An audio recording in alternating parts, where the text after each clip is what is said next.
अस्सलाम वालेकुम दोस्तों, सऊदी न्यूज़ के साथ मैं हूं अब्दुल गफ़ार। आपसे एक दरख्वास्त करूंगा, अगर आप हमारे काफ़िले में नए दाखिल हुए हैं तो सबसे पहले हमारे चैनल को सब्सक्राइब कर दें और बेल आइकॉन को भी दबा दें, जिससे ताज़ा अपडेट आपको बर वक्त मिलती रहें। अगर वीडियो पसंद आए तो प्लीज़ वीडियो को लाइक और शेयर भी कर दिया करें, जिससे हमारा मोटिवेशन बढ़ता है। अब चलते हैं ताज़ा अपडेट की तरफ।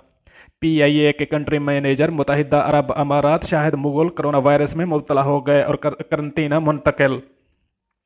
पाकिस्तान इंटरनेशनल एयरलाइन के कंट्री मैनेजर मुत्तहिदा अरब अमारात शाहिद मुगल कोरोना वायरस में मुब्तला हो गए हैं, जिसके बाद उन्हें करंतना मुंतकिल कर दिया गया है। शाहिद मुगल गुज़श्ता एक हफ्ते से दुबई में महसूर पाकिस्तानियों को वतन पहुंचाने में मसरूफ़ अमल थे।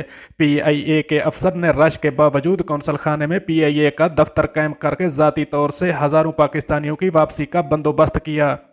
शाहिद मुगल ज़ाती तौर पर महसूर पाकिस्तानियों से रब्ता रखे हुए थे और इनकी अनथक कोशिशों और अमली इक़दामात से मुत्तहिदा अरब अमारात से पाकिस्तानियों के लिए परवाज़ें चलाना मुमकिन हुई। CEO PIA air marshal Arshad Malik ने इनकी खिदमत को खराज तहसीन पेश किया है। उन्होंने कहा है कि शाहिद मुगल जैसे अफसरान PIA का सरमाया इफ्तिखार हैं, जो जान के ख़तरे के बावजूद कौमी खिदमत के जज्बे से सरशार फ़राइज़ की अदायगी में मसरूफ़ रहे। PIA का अमला कौमी हीरोज़ हैं, जो मुसाफिरों को उनके आबाई वतन पहुँचाने के लिए सरधड़ की बाजी लगाए हुए हैं। PIA इस ज़रूरत के वक्त कौम की खिदमत में मसरूफ़ अमल है।